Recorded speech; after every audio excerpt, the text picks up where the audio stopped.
다음 이데일리 기사고요. 네. 두산건설 빠졌지만 서울시 동북선 경전철 차질 없을 것. 네. 두산건설 동북선 경전철 컨소시엄 계약 해지. 서울시 계약 해지 대비 5개 건설사 후보군 선정. 2024년 완공 차질 없도록 하겠다. 저희가 동북선에 대해서는 언급을 한 적이 있는지 잘 모르겠는데. 네, 몇 번 했었습니다. 네. 이게 지금 보니까 왕십리역에서 상계역까지 이어지는 13.4km의 구간을 말하네요. 네. 그러니까 전철역으로 16개의 전철역이 생기고요. 네. 지금 기사에 이제 동부선에 대한 지도가 나오는데 네. 좀 해상도 좀 높은 거 좀 쓰셨으면 좋겠습니다. 그러니까요. 이거는 네. 국토교통부나 서울시에서 잘못하는 겁니다. 그러니까 원래 원 자료를 해상도가 낮은 걸 주는 거기 때문에 그렇거든요. 기자분들이 이 자료를 만들지는 않잖아요. 그래서 좀 해상도를 지금 어떤 시대인데 이런 해상도를 씁니까? 이거 좀 해상도 높은 걸 주셨으면 좋겠다고 생각을 하고 있고요. 네. 그래서 제가 좀 작업을 하고 제 나름대로 만들어서 왔는데 좀 보면서 얘기를 하겠습니다. 왜냐하면 네. 기사에 있는 지도 갖고는 지명이 안 보여서. 네. 네. 네. 지금 말씀하신 대로 왕십리부터 상계까지의 16개 전철역을 만드는데 이 동북선 같은 경우가 지금 노원구 네. 그리고 강북구, 성북구 그다음에 동대문구, 성동구까지 가는 거예요. 네. 그래서 이제 요 지역들 같은 경우는 상대적으로 동부권이라 그래서 서울 동부권이라 그래서 교통이 좀 취약한 지역이었었거든요. 그 교통에 취약한 지역들을 좀 업그레이드 시켜주는 노력으로서 동부선을 먼저 추진을 하는 것들이거든요. 그래서 이제 요 지역을 지나가면서 이제 이 지역들의 역세권이 어디가 생기는 것인가를 일단 중점적으로 보셔야 되는데 더 중요한 건 뭐냐면요. 이 동부선 자체 요 라인에는 일자리가 없어요. 그래서 이 라인을 타고 와서 어딘가 환승을 해야 되기 때문에 환승하는 역이 어딘지를 보셔야 된다는 말씀을 드리고 싶은 겁니다. 네. 결국은 중요한 건 왕십리예요. 왕십리는 지금도 굉장한 역세권 아닌가요? 지금도 쿼트러플 4개의 네. 역세권이 네. 되어 있는데 지금 왕십리 같은 경우는 2개가 더 들어오죠. 네. 그래서 이제 그런 부분들일 텐데 아무튼 왕십리까지 와야지 강남으로 가든 강북으로 가든 아니면 기타 다른 지역으로 가든 해결이 되는 것들이죠. 지금 왜냐하면은 이 동부권 같은 경우는 강남으로 가는 노선이 7호선밖에 없어요. 네. 7호선도 저쪽 그 동쪽으로 치우쳐져 있기 때문에 이쪽에 이제 중앙이라든지 서쪽에 치우쳐져 있는 동부권 같은 경우는 강남까지 갈 수 있는 방법들이 없었는데 이 동북선이 생기게 되면은 왕십리역에 와서 분당선을 탈 수 있거든요. 예, 그런 부분들입니다. 그래서 이제 분당선만 가게 되면은 한강만 넘어가게 되면 바로 강남이어서 예, 그런 것들을 기대해 볼 수 있다라고 하는 것들이고요. 또 하나는 뭐냐면은 이제 아까 말씀드린 7호선. 7호선이 하계역에서 만나요. 그래서 네. 7호선과의 환승이 가능하다라고 하는 것들. 그래서 결국은 메인역은 왕십리역이랑 하계역이 될 것 같다. 예, 그렇게 좀 이해하시면 될 것 같고요. 또 하나는 뭐냐면은 이쪽에서 제일 강자. 그러니까 노도강이라고 하잖아요. 네. 도봉구랑 강북구랑 노원구 중에서 가장 입지가 좋은 곳이 그래도 노원구거든요. 노원구에서 제일 입지가 좋은 곳이 중계동입니다. 네. 중계동에서 학원가가 있는 지역이 이제 그 중계동 은행 사거리 지역인데 역세권이 아니었어요. 근데 만약에 동부선이 개통되게 되면요. 은행 사거리역이라는 게 생기거든요. 그렇게 되면은 여기는 역세권 지역이기 때문에 노원구에선 더 경쟁력이 높아질 수 있을 것으로 예상이 된다. 그렇게까지 말씀드릴 수 있는 것들이죠. 네. 네. 알겠습니다. 그럼 여기서 사실 이 기사에서 두산건설이 빠졌다 뭐 이런 내용은 크다 중요한 내용은 아니네요. 그러니까 여기 현대 엔지니어링이 대장사고요. 네. 이제 시공사들이 한 4개 정도. 왜냐하면 이게 길잖아요. 이게서 이제 구역을 나눠갖고 이렇게 구역대로 공사를 해야 되는데 그 이제 아마 나머지 부분들에 대한 시공사를 선정해야 되는데 뭐 시공사를 선정 못하면은 그냥 자기들이 해도 돼요. 어차피 하청업체를 주는 것들이기 때문에 네네. 이게 큰 문제는 아니다. 그렇게 이해하시면 될 것 같습니다. 그러니까 네. 이것들이 이제 이게 그런 쪽으로 이해하시면 되는 것들이 아니라 이게 2024년 준공 시기가 밀릴 것인가 그리고 이제 어느 역이 생길 것인가 두 가지 포인트로만 이 기사를 보시면 좋을 것 같아요. 네. 다음 머니투데이 기사고요. 네. 미분양 더 쌓이나 6월까지 파주, 검단 등 1만 9천 가구 공급. 정부 3기 신도시 발표로 직격탄을 맞은 수도권 2기 신도시 주요 지역에서 다음 달까지 신축 아파트가 대량 공급된다. 교통망 확충 지연과 3기 신도시보다 입지적 여건이 나쁘다는 인식에 올해 들어 2기 신도시 지역에서 분양한 아파트는 청약 실적이 저조했다. 후속 분양 단지에서도 이런 현상이 이어져 미분양 물량이 더 늘어날지 기추가 주목된다.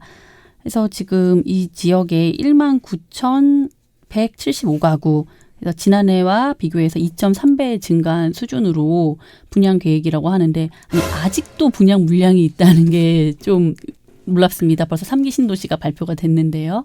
네. 그러니까 3기 신도시는 이제 최근에 만들어진 것들이고 지금 이제 분양을 할 단지들은 2기 신도시입니다. 2기 신도시는 벌써 2005년도부터 기획을 했었고 2008년도부터 분양을 시작했기 때문에 꽤 오래됐는데 아직 반 정도밖에 분양을 안 했더라고요. 특히 검단 같은 경우는 최근에 분양을 시작한 것들이기 때문에 아직도 분양 물량이 많았다는 것들이고요. 근데 파주 운정도 꽤 오래전부터 분양을 했는데 2000년도 초반부터 분양을 했거든요. 솔직히 말씀드리면. 아이고. 예, 근데 그때는 운정이 아니라 이제 교화 신도시라고 했었죠. 지금 이제 통합이 돼서 파주 이제 운정 교화 신도시라고 하는데 이게 지금 한 단지씩 분양을 하게 되면은 미분양이 날 가능성이 높기 때문에 지금 파주 운정 신도시 같은 경우는 대우건설, 중흥건설, 대방건설이 동시 분양을 하겠다는 겁니다. 이렇게 되면은 좀 붐업이 되잖아요. 사람들이 다른 지역으로 못 빠져나가게 이런 것들도 한번 마케팅 전략으로 사용하고 있는데 그래서 파주 운정 신도시 그리고 또 여기 기사에 없지만은 세종 신도시도 지금 동시 분양을 진행하고 있고요. 그런 부분들입니다. 그리고 검단 신도시도 지금 몇 개 분양을 했는데 성적이 좋지는 않아요. 네. 근데 지금 동양건설산업과 금속배조도 좀 대단지를 또 분양할 계획이 있다라고 하고요.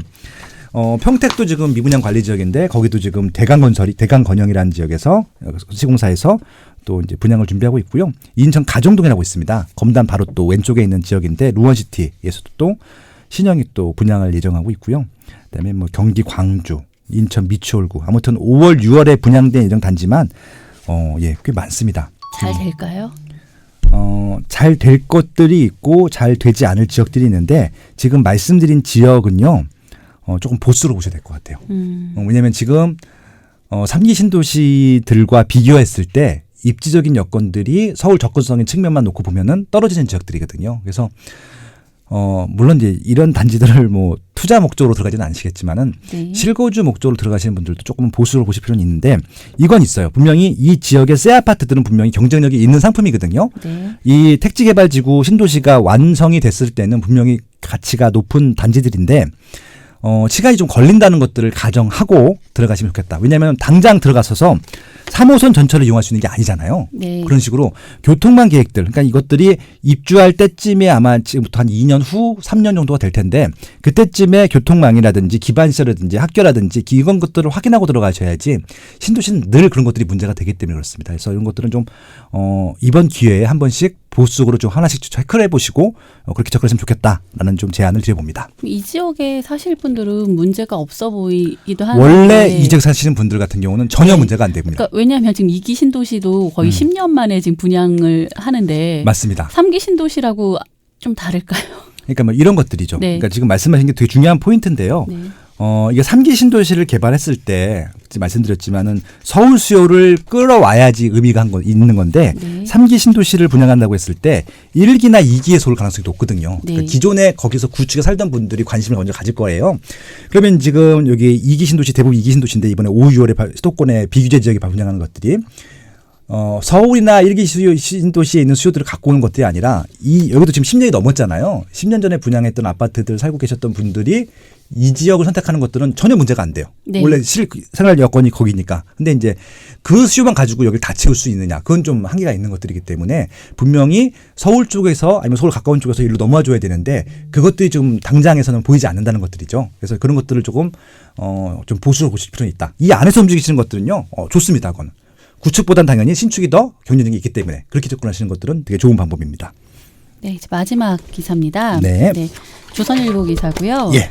주택 경기 냉각에 10%씩 늘던 가계 부채 4.9%로 떨어져.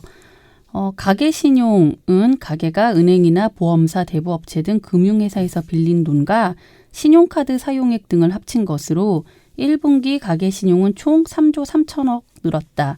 작년 1분기나 4분기 증가액과 비교할 때 크게 줄어든 규모이다. 한국은행 서유정 금융통계팀장은 대출을 조이는 총부채 원리금 상환 비율 DSR이 도입되고 주택 매매 거래가 위축된 결과라고 분석했다. 대출 중과율이 감소했다고 하면 이거 되게 좋은 거 아닌가요? 대출이 줄고 있다는 거면 늘 이제 뉴스에서 대출이 가계 부채가 문제다 막 이런 말씀들 많이 하잖아요. 지난주에 네. 그 문재인 대통령께서 경제부총리한테 질문하신 거예요. 네. 이런 부채 비율을 40%로 맞추고 있습니다. 네. 그런 정책입니다라고 했을 때 40%에 대한 기준이 뭔가요? 라고 대통령님께서 질문을 했단 말이에요. 네. 똑같은 질문을 드리고 싶은 겁니다. 네. 40%를 유지하려고 싶은 이유가 뭘까요? 뭡니까? 네. 없어요. 네. 만약에 진짜 이게 부동산 담보대출이 줄어서 만약에 이것 비율이 줄었다라고 하면은 결국은 부동산 가격을 잡기 위해서 경제 전반적인 것들을 위축시켰다는 결론이 나오는 것들이거든요. 저는 경제 전문가가 아니고 이게 뭐 이코노미스트도 아니기 때문에 제가 이런 것들을 정확히 논평할 수는 없겠지만 가게만 놓고 제가 운영하고 있는 제 가게만 놓고 봤을 때는 그렇게 가게를 운영하고 싶지는 않아요. 그러니까 이제 뭐 어떤 것도냐면은 집을 사야 되잖아요. 전 제일 진짜 어이없는 말이 뭐냐면요. 그러니까 빚내서 집 사라는 말이 잘못됐나요? 피디님 한번 생각을 해보세요. 빚 없이 집 살 수 있는 분들은 몇 분이나 계실까요? 그러니까요. 빚내서 집 내서 집 사는 게 당연한 거잖아요. 네. 근데 빚내서 집 사라 그러면요. 저를 욕을 하세요. 네. 그러니까 제가 작년에도 욕을 먹었던 이유가 그런 것들이잖아요. 대출을 충분히 많이 받아서 물론 감당할 수 있는 대출이어야 됩니다. 집을 더 지금 계획하고 있는 것도 조금 더 좋은 거 사십시오라고 제안을 드렸더니 저보고 투기꾼이고 투기를 조장한다라고 하는 거예요. 그러니까 이런 것들이죠. 결국은 대출이라고 하는 것들에 대한 선입관들이 있어요. 그러니까 대출이 늘어나면 무조건 나쁜 것이라고 생각을 하고 있는데 그러면은 우리나라는 40% 비율로 유지하려고 하고 있죠. 그 기준이 뭐냐면은 결국은 투기 지역에 무주택자라 하더라도 40%밖에 LTV를 인정해주지 않습니다. 그러니까 집값이 10억이면 4억까지 대출을 받은 것들이고 6억을 개인이 만들어줘야 되는 부분들이거든요. 네. 그러면은 6억이 현찰이 없으신 분들 같은 경우는 서울 지금 상위 10개구에 있는 새 아파트 30평대 이상은 분양을 아예 못 받아요. 근데 좀 지금 사회 초년생들이라든지 직장 생활을 얼마 하지 않는 맞벌이 부부들 같은 경우는 또 6억이 없잖아요. 부모님들이 물려주기 전까지는. 그럼 서울 상위 10개구에 있는 새 아파트는 아예 분양을 못 받는 거예요. 그분들 같은 경우는. 그분들 위해서 2기 신도시, 3기 신도시가 있는 거 아니겠습니까? 출퇴근 어떻게 하라고요. 네. 지난번에 이제 몇 분께서 말씀하셨지만 IMF님이 출근 못 한다고 힘들다고 자기처럼 가끔 낮에 나오시는 분들은 모르겠지만 그렇거든요.